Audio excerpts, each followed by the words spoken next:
Please be seated.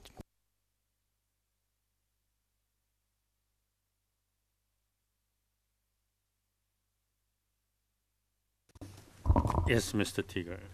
Thank you, Mr. President. I advised the defense that I wish to very briefly raise one matter before we move deeper into the submissions. And that is as follows. Although the prosecution and defense agree that it is both appropriate and has been the practice of the institution to submit slides used in opening or closing presentations to the trial chamber, we are concerned, based on a discussion with the defense, that it may intend to go beyond what we would consider the proper limits. So while it's clearly permissible and highly practical to submit to the chamber slides containing quotations from documents in evidence that have been read out during the course of the oral presentation, or visual aids that are shown to the chamber and discussed during the presentation, it is not appropriate to submit to the chamber submissions on slides that have not been said to the trial chamber during the course of the presentation, as that would obviously circumvent, via a backdoor written submission, the 10-hour limitation. And the same is true, we would consider, for lengthy footnotes. Either they're read out in court or they clearly represent an effort to not use the time that would otherwise be taken by providing a written submission. And so I wanted to raise that with the court before Mr. Karadžić moved too deeply into his presentation, so he could incorporate those that he considered important enough. Does the defense want to add anything to this? Yes, Mr. President. It may turn out that we don't use all of the slides that we presented for a variety of reasons, including time and priorities, and we trust that as a professional judges, you'll ignore those slides that have been submitted to you that have not been discussed in court. I'm sorry, there are two issues here, and I apologize, I don't want to get too deeply in this, but I think they should just be withdrawn, first of all, by the defense. And second, there are slides that have been alluded to where a portion of the slide is discussed, but then there's significant portions of text and commentary that have not been orally stated, and they represent written submissions that are not appropriate here.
I confirm that the chamber was in receipt of those slides, but also that we will not use it at all.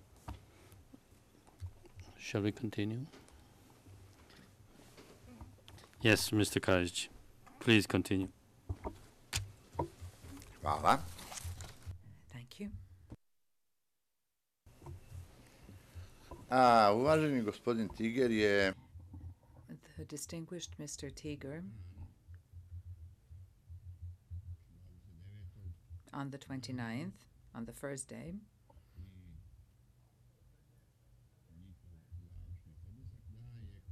and it also says so in the final brief, he said that Karadžić had control over the local leaderships, and he is referring, by way of an example, to the SDS of Prijedor, We dealt with that in our final brief, and we proved that the SDS in Prijedor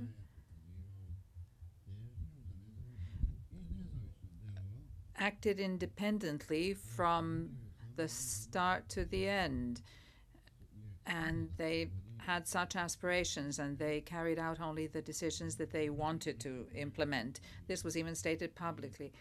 1163 refers to that, and D4057 as well. Now, the prosecution claims that Stakic admitted that people who came to Trnopolje did not come voluntarily. However, Stakic said something different. Of course, it is being suggested that they were brought in forcibly. That's not what Stakic said. However, on pages, transcript pages 45238 to 45239, said the following. I'll read it in English. On there is the army when that there at the front line opened a pass gateway. If that is right, the word. And then they let these people get to town because they had set out towards town of Kozarac. And then the people I worked with at the assembly told me that they had arrived during the night and that they were staying in 2 buildings in town. And most of them were called upon to stay with their relatives, friends. There were people with mixed marriages and so on and so forth. I don't know who took these people in.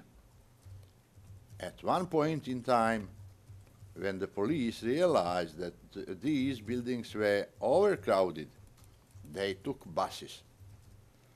Once again, they asked these people whether anybody had some private apartment or house to stay at with someone.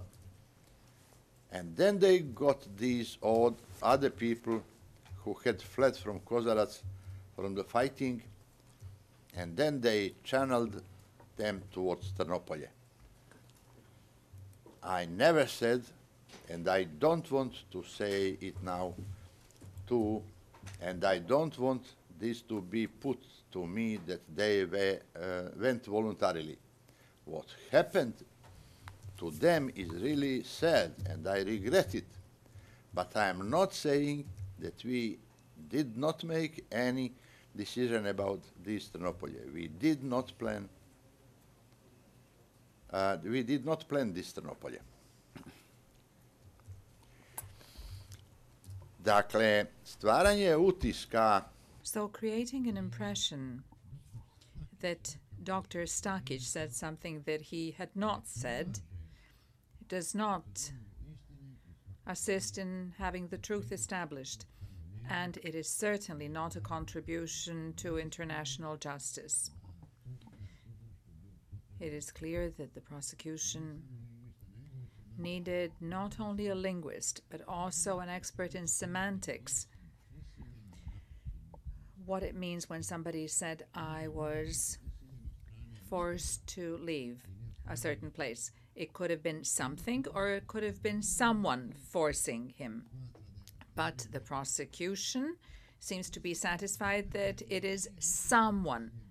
To be forced by certain events is not the same as being forced by a particular person. Then also there is a question of voluntariness, doing something voluntarily or happily. If somebody goes somewhere, even if they're leaving with tears in their eyes and with regrets, it's still their own decision. And amongst the alternatives at that person's disposal, he or she chose the best one available. Drljača, says the prosecution, informed the leadership about 5,000 Muslim corpses in the mine of Tomashica. It is only Mladić's diary that is proof. And the only witness who testified about this was General Subotic, who explained here what people knew or heard about that. It's on page 4138 to 4139. However, these notes where there is an exaggeration or General Subotic testified on T40138 to 40149. Ovdje je tužilaštvo iznijelo The prosecution presented an enormous number of alleged victims from Prijedor, whereas I have a list of 250 soldiers that the army of Bosnia-Herzegovina had registered as casualties in the fighting in or around Prijedor. So everything that the prosecution says,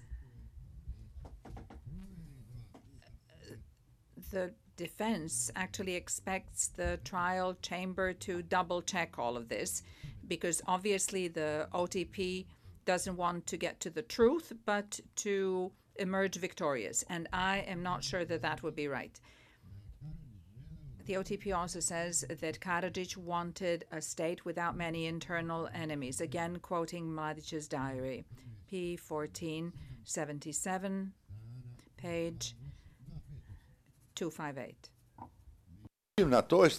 However, on that page, this is what I said.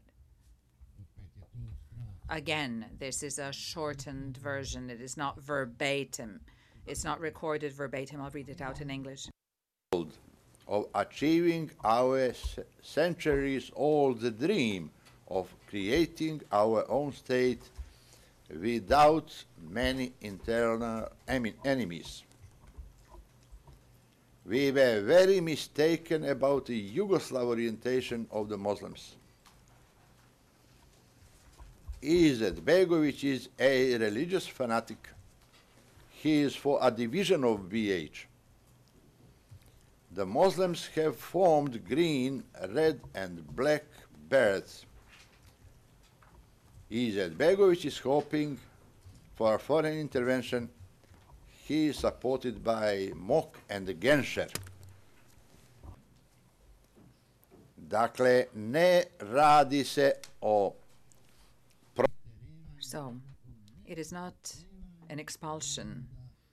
It is not including people and ethnicities who do not wish to be in a particular state.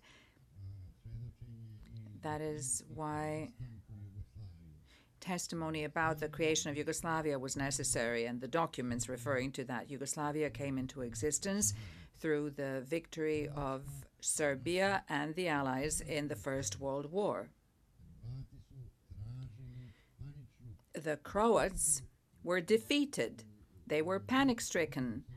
They frantically wished to join the state of Serbs, Croats, and Slovenes because they were afraid that the promises of the London Conference would establish the border of Serbia and Virovitica, Karlovac, Ogulin. The king who reigned then, King Alexander, agreed, and that was a very, very dear, and a very dear price was paid for that terrible mistake. 1.5 million victims in the Second World War. Do not include the territories of others. Do not help the enemy in that way, especially when there is fundamentalism. We even have housewives nowadays who are leaving Bosnia-Herzegovina, going to Syria to fight for Islam. On page 37 of Monday's transcript, the prosecution answered their own accusations when they said that the defense in their final brief, gave an abundance of evidence to the effect that Karadžić did everything to avoid the war. I'm going to read it in English now. Who actively sought war. Falsely, Karadžić paints himself as a man who sought only peace. Filling pages of his brief with various pronouncements that he, at every opportunity, tirelessly advocated for peace.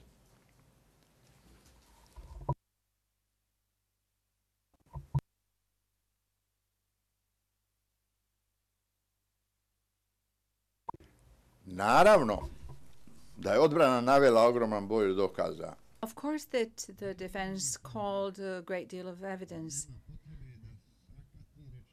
We do not need to make these bastardized constructs and to butcher sentences as the prosecution did. And in this way, they are trying to mislead the trial chamber. Why didn't the prosecution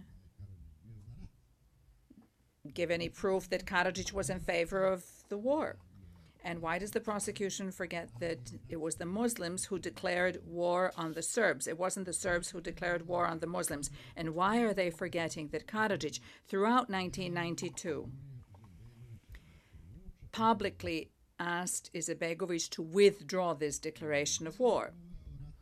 And he did not introduce a state of war in Republika Srpska so that the life of ordinary citizens would not become militarized. That's the way it was. And we have proof. We have evidence from Mr. Vance. A week before the Lisbon Agreement, he states that Karadžić wanted to avoid war at all costs. The entire behavior of Karadžić and the Serbs from the beginning of September 1991 is in favor of an easing of tensions.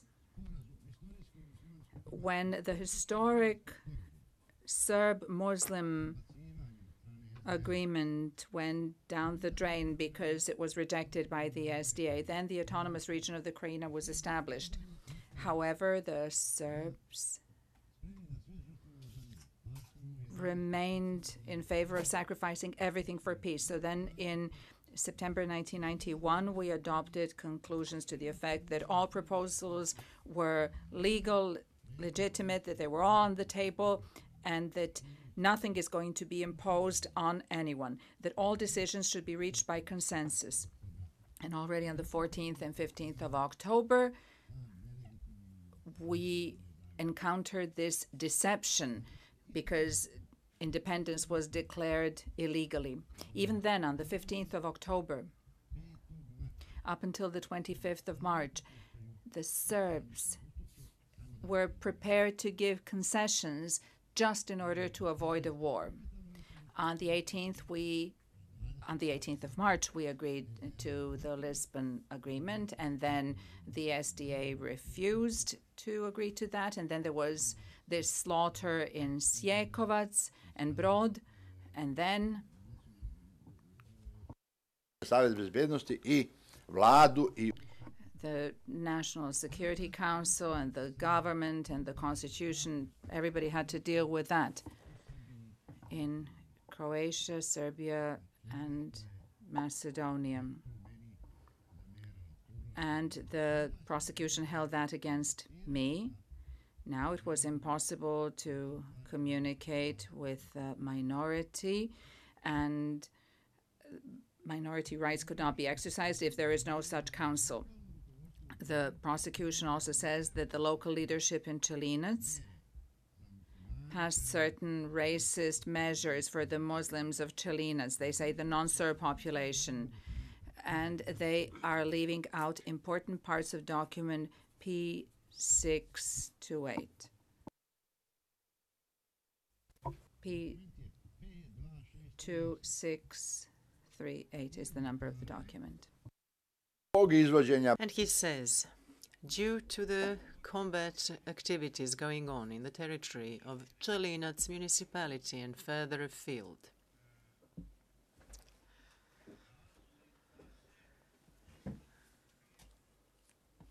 Reasons occurred for non-Serbs in Čelinec to be given a separate status with clearly defined rights and obligations and duties. And it goes on to list 34 persons out of several thousand. Only those persons who were known for their anti-army activities that could result, in case the army arrives or passes, in some sort of aggression against those 34 non-Serbs. The president of Čelinec municipality, Mr. Karadžić, confirmed that this applies only to these 34 persons who were named, and it was for their protection, because the municipality could not provide 34 policemen to constantly guard these people. The prosecution, however, does not specify it applied only to 34 people. They say it applied to non-Serbs. The prosecution does not provide any evidence that Arkan had committed any crimes before he arrived in Republika Srpska. And they refer to documents P2888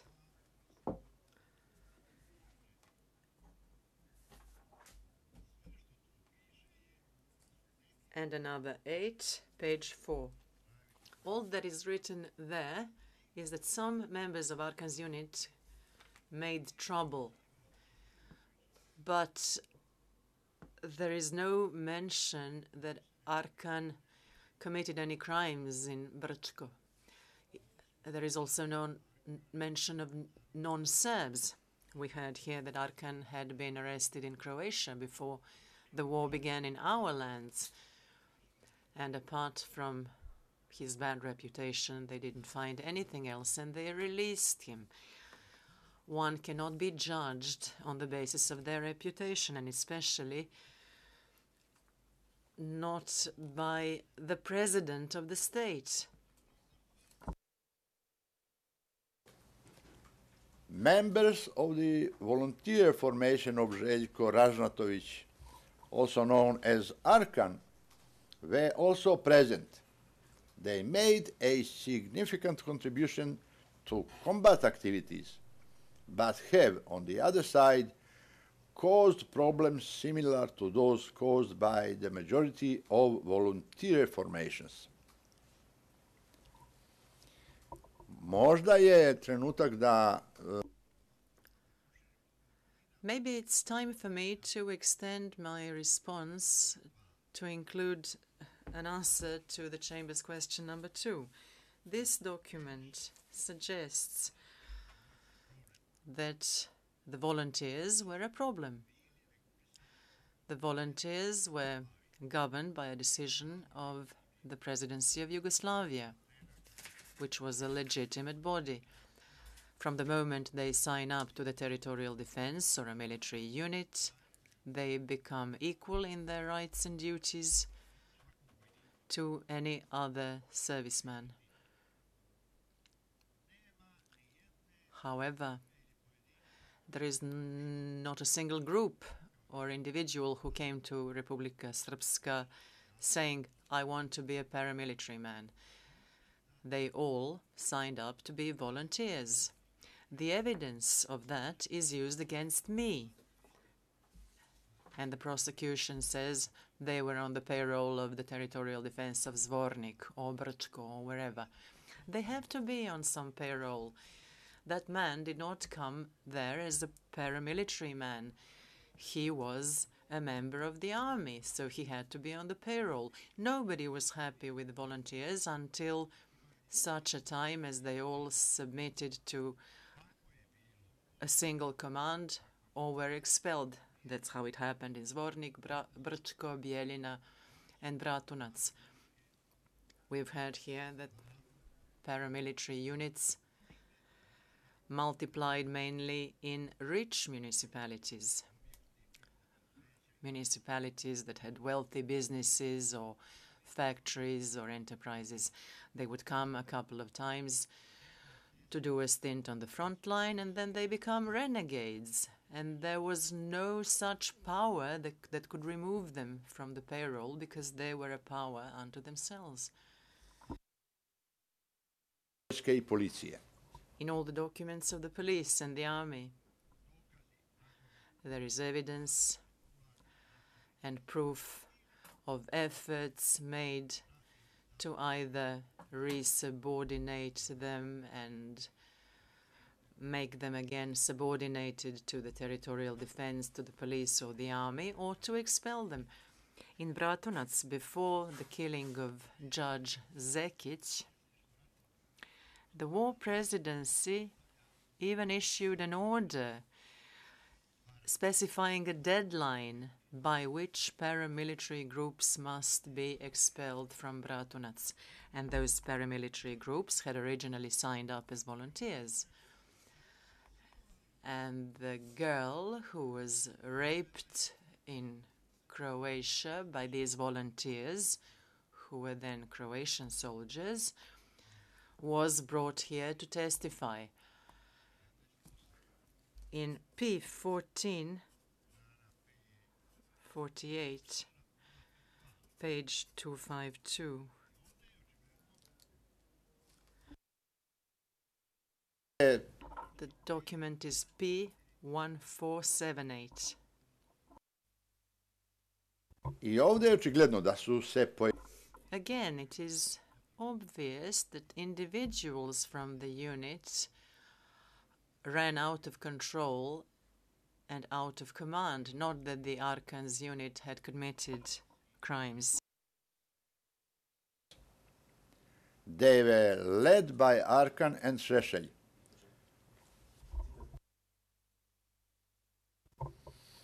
A izgleda da moram ponoviti.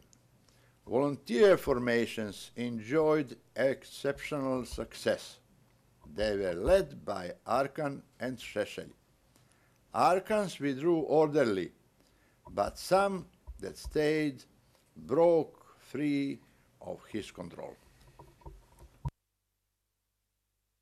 Naravno, u Zvorniku.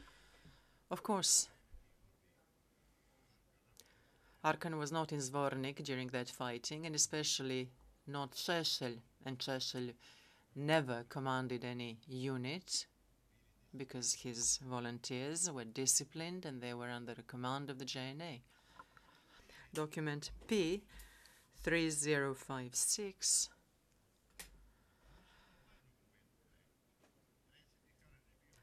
Particularly the document that says that Karadžić was informed of Arkan's crimes, and it is a document dated 24 September 1995, saying that Karadžić was informed of rumors, not facts.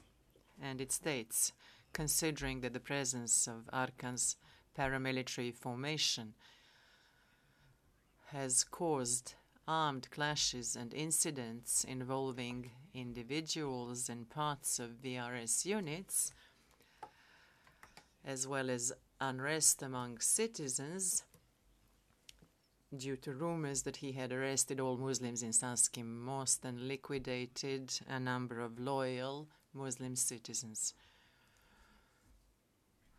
So from this document, we see a number of things. One, that there is no love lost between Arkan and the army. Two, that there were rumors that on 24 September 1995 there were sufficient Muslims in Sanski Most, and among them many loyal Muslims, but no proof that this crime had happened, just rumors. And we will remember a document by Minister Kovač from January 94, that was presented here, where he writes to his subordinates, "Do not send me material wherein the investigation has not been completed. I cannot bother the president with rumors and incomplete investigations. Send just reports about finalized investigations that resulted in criminal complaints so I can inform him properly." The prosecution claims, and it showed something on Monday, that the yellow wasps were part of the state system persecuting non-Serbs, despite evidence that the police under President Karadžić expelled yellow wasps and returned them to Serbia, of which they were nationals and where they were tried for war crimes before a court of Slobodan Milošević. Two alleged members of the so-called JCE, Karadžić and Milošević, one of them is arresting these people and the other one is trying them. It just doesn't work. We refer to it in paragraphs 1089 to 1114 of our final brief. That is the real truth.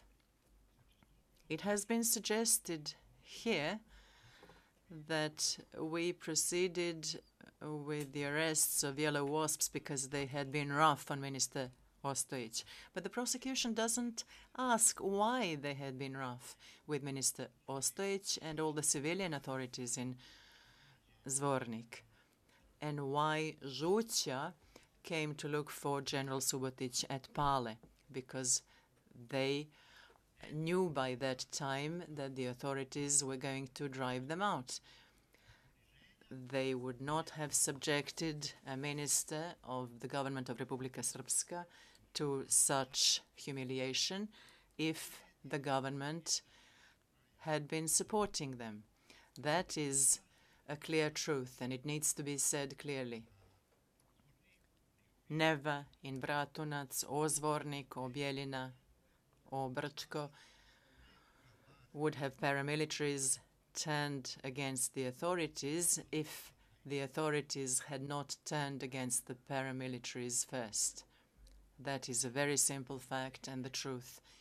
The prosecution also refers to directives as foundations, as the basis for crimes, and it keeps pointing to Directive number 1. But they skip over important language ordering protection for civilians and POWs. That's D232.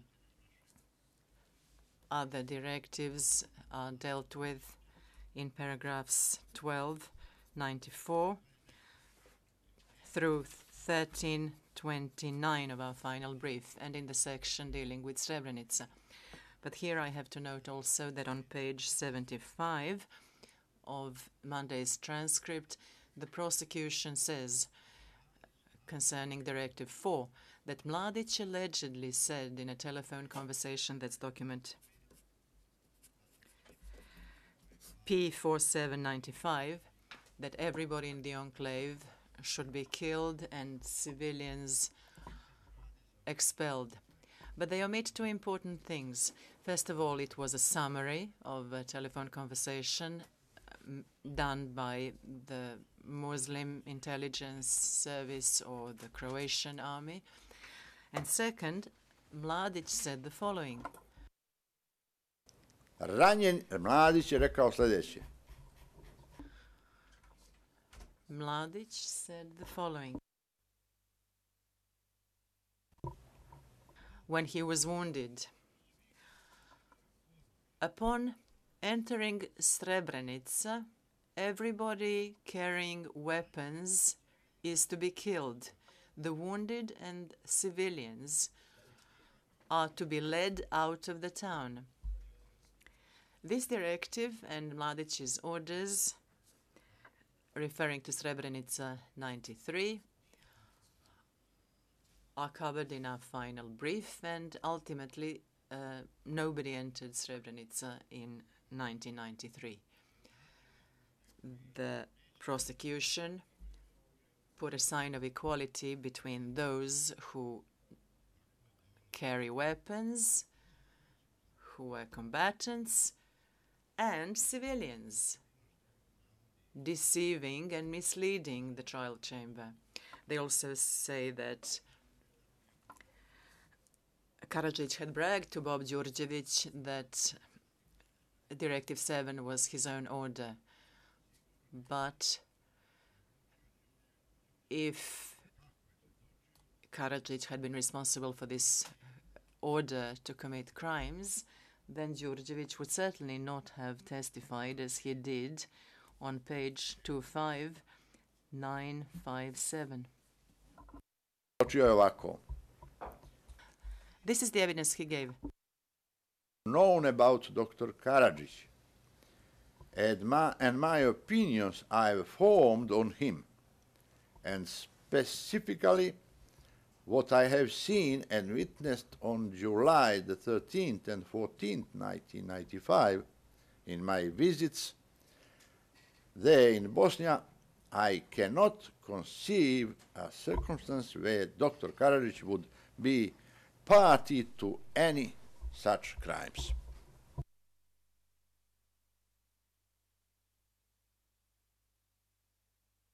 Dakle, thus, little notes, entries, incomplete sentences, free-ranging discussions among MPs that had no consequence and were never entered into any documents. This is the evidence the prosecution has against Radovan Karadžić. And this is the fate of this indictment. If this is a real court, then this indictment will be rejected in its entirety. još je na strani Again, on page 15 or 16 on Monday, it was said, at least that's the interpretation I got, that somebody said Muslims are not people. In English, it's probably not a problem. But in Bosnia, it would mean people as a nation. Muslims are not a nation. Serbs believe Muslims to be Serbs who had converted to Islam and not a separate nation, and all real Muslims remained Serbs to this day.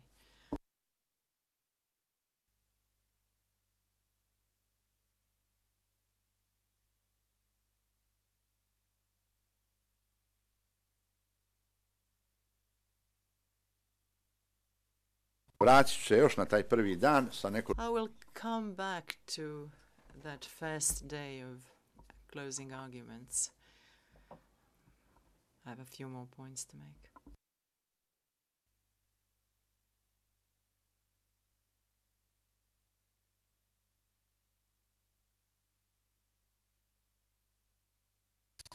u paragrafima. In paragraphs 484 to 503, the prosecution in the final brief suggests that Karadžić had available different systems of communication. Our response to that is that all communication systems referred to by the prosecution has been well explained in our final brief in paragraphs 500 to 540, including documents to which the prosecution selectively invokes, including reports of the MUP itself, which is lamenting over the absence of lack of communication in this resorting to courier communications at the end of the 20th century.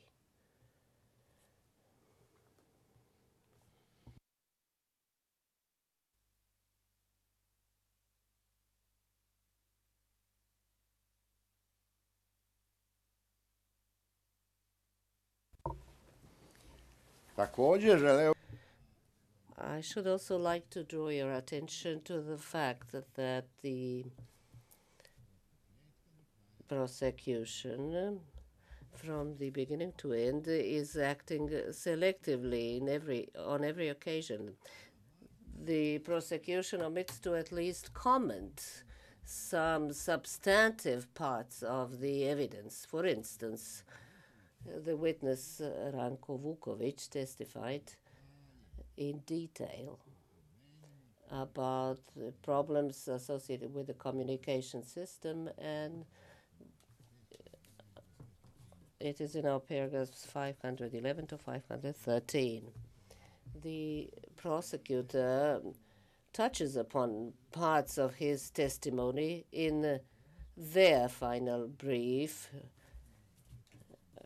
484 to 487 are the paragraphs, but the prosecution does not mention an entire chapter in his statement, which actually addresses the question of the Republican Communications Center. Along the same lines, the prosecution, or rather in the same way, the prosecution treats documents of the MOP, which refer to communications in paragraphs 488 to 489 of their final brief, and even refers to MOP reports from April and December 1992 in paragraph 489 of the final brief. These are documents P2760 and P2761. Tužilaštvo ne prihvata da su ti izvještaji. The prosecution fails to accept that these reports clearly demonstrate that the communication systems were practically non-existent. The prosecution goes on along the same vein, and in paragraph 493, which also deals with communications in the state security system, again on the principle of selectivity and with a selective approach to the testimony of Mr. Kijac, who was cited in extenso, in total, in paragraph 522 of our final brief.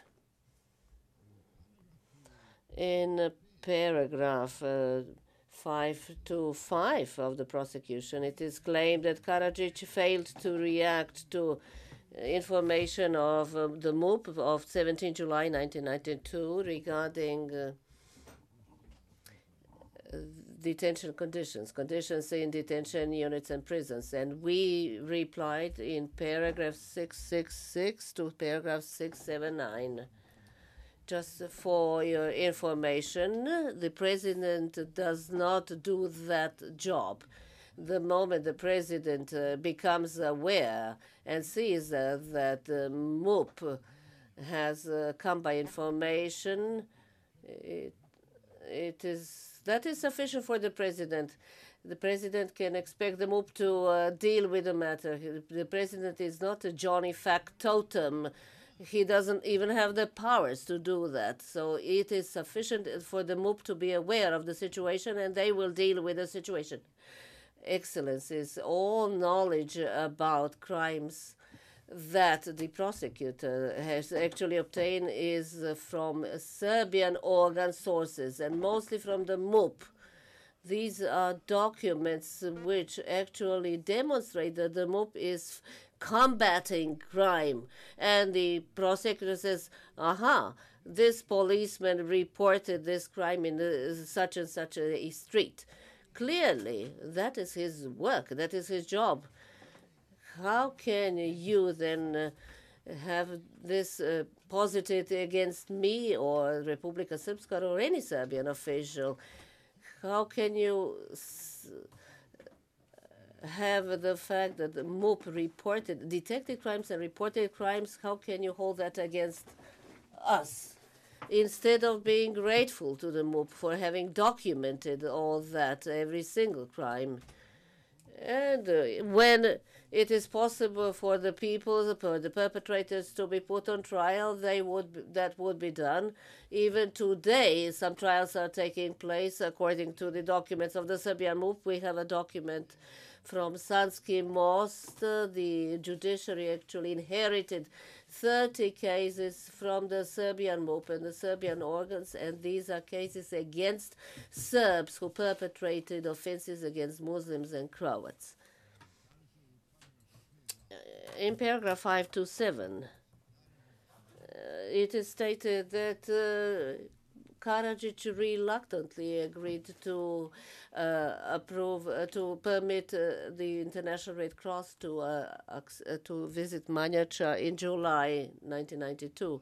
We explained that in paragraphs 644 and 645 and 583. Namely, that Karadžić actually called the Red Cross before June 1992 and ordered that they be allowed free access to all prisons and to all camps for prisoners of war. And these are documents D426 and D477. It is well known what our attitude to the Red Cross was. In secondary school, I'm actually a veteran of the Red Cross. I actually had a whole school join the ranks of the Red Cross, and in 1962 I was a congressman at the Second Congress of the Red Cross, of the International Red Cross in Belgrade. Not all people or everybody in the Red Cross actually comported themselves in keeping with standards, but the Red Cross actually had all doors open. We opened all doors to them, and we publicly supported the Red Cross. We wanted the people to know that we were in favor of their work, and we made it possible by our documentation. Kuprešan also talked about this and about Manjača, and he was Karadžić's personal envoy whenever assistance needed to be extended to Muslims and Croats who were in the war-gripped areas. 13 tužilačkog završnog podneska se iznosi da je Karadžić početkom aprila lično bio informisan od strane 2 međunarodna posmatrača u događajima u Zvorniku.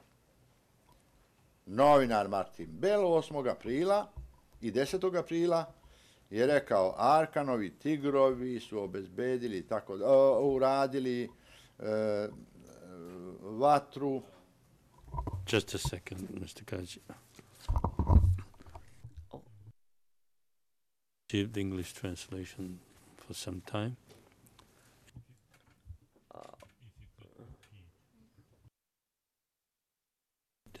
So I will read it. Paragraph 513, prosecution final brief. In early April, Karadžić was personally informed by 2 international observers about the events in Zvornik. Journalist Martin Bell on 8th and 10th of April saw Arkan's tigers, providing the firepower for the eviction of Muslims from Zvornik.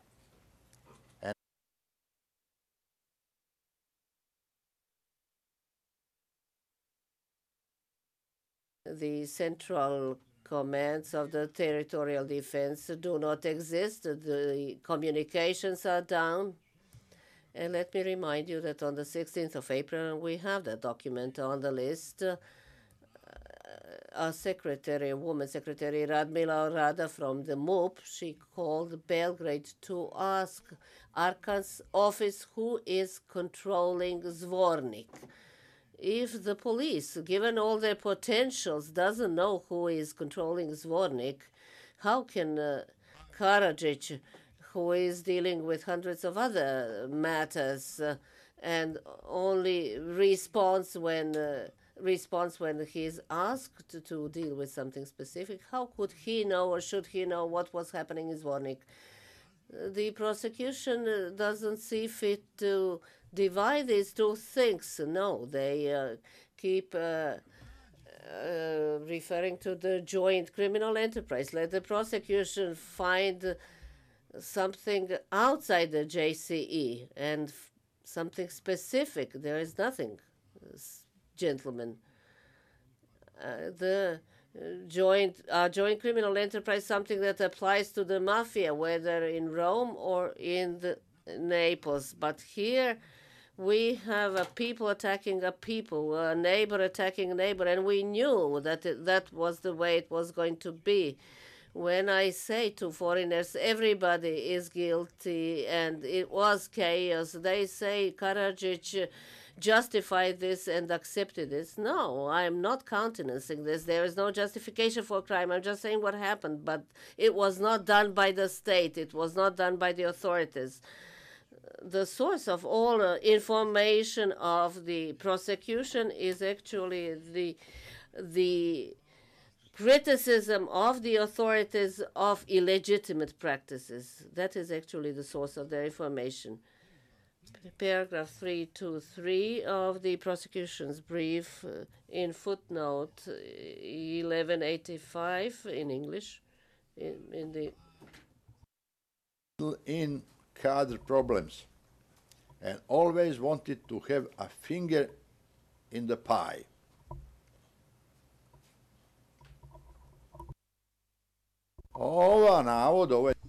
This quotation is correct, but the witness himself said, the witness for the prosecution, that he actually was mistaken and that this was taken out of context. President Karadžić was involved in agreements as the president of the SDS, actually in appointments,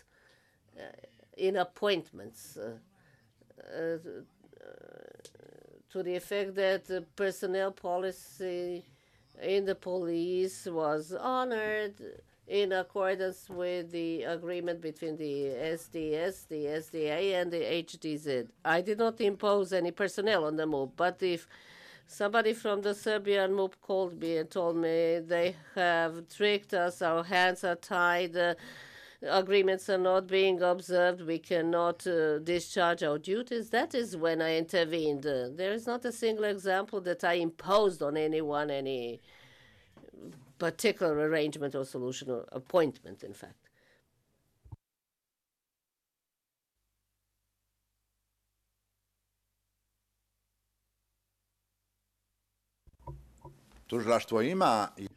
The prosecution has clear evidence that until the 1st of March, I continued to work as a physician in the party. I worked in the afternoons on a voluntary basis, and I served the party cadre in the government in order to enable them to do their job. Our party wins elections upon a specific program. The president of the party does not interfere and does not impose decisions and solutions, but he must see to the implementation of democratically adopted decisions or agreements with the other two sides. And in multinational societies, the representative of the people must respect his people, that people, and carry out what he was elected for and got the votes for. Because the very meaning of the so-called ethnic parity, the proportional representation, is actually in everybody representing the interests of the constituency that elected him. The Serbian communists regrettably did not do that successfully for over 50 years and were easily manipulated. And I was wont to say to our neighbors, you are wrong. Democracy has not only come to your door. To your great surprise, the Serbs are also seeing democracy, so they also have a right to democratic practices.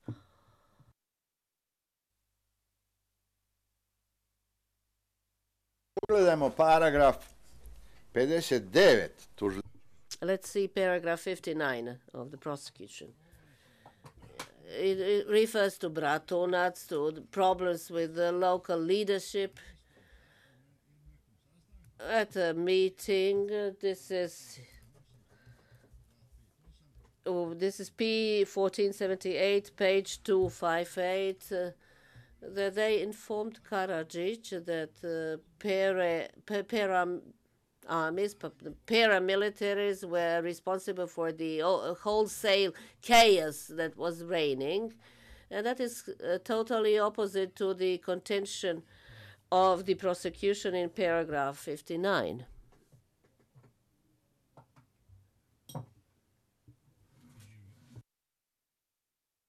Huh? 59. Paragraf 2.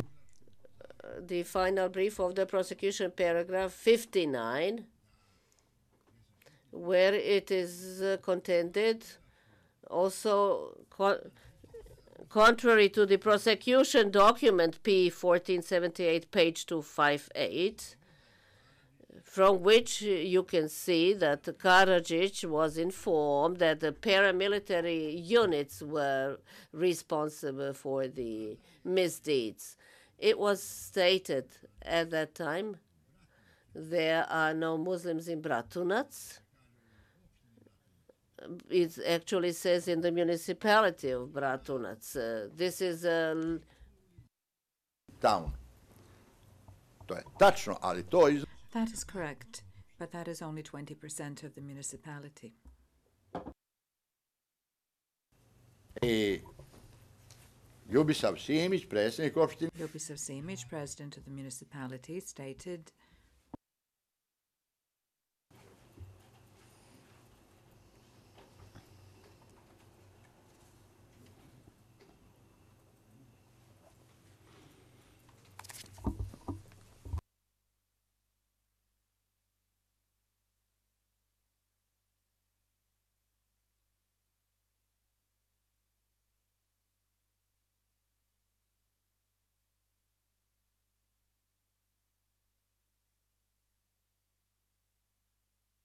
u paragrafu 61 in paragraph 61 of the prosecution brief, they claim that Karadžić supported the destruction of mosques in Bosanska Krupa.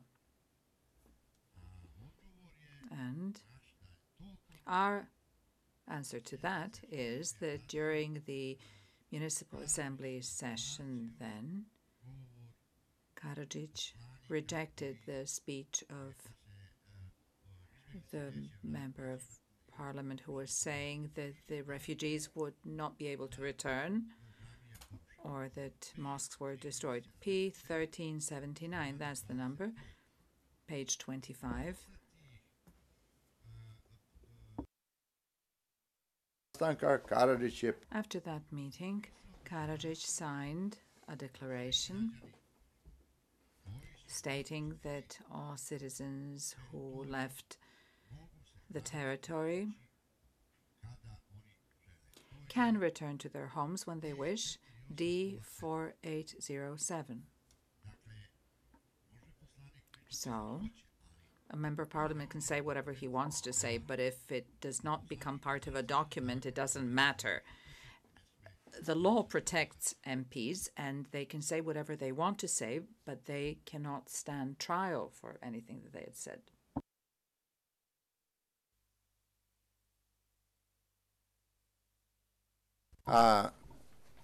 Oslanjam se na vašu odluku. I'm relying on your own decision regarding the break.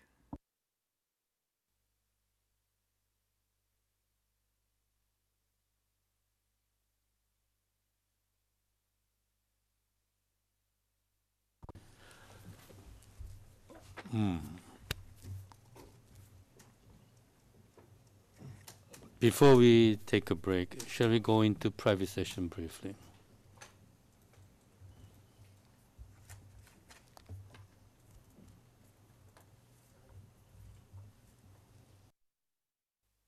Now an open session. Yes, we'll take a break for 20 minutes and resume at 3:10. All right, veuillez vous lever.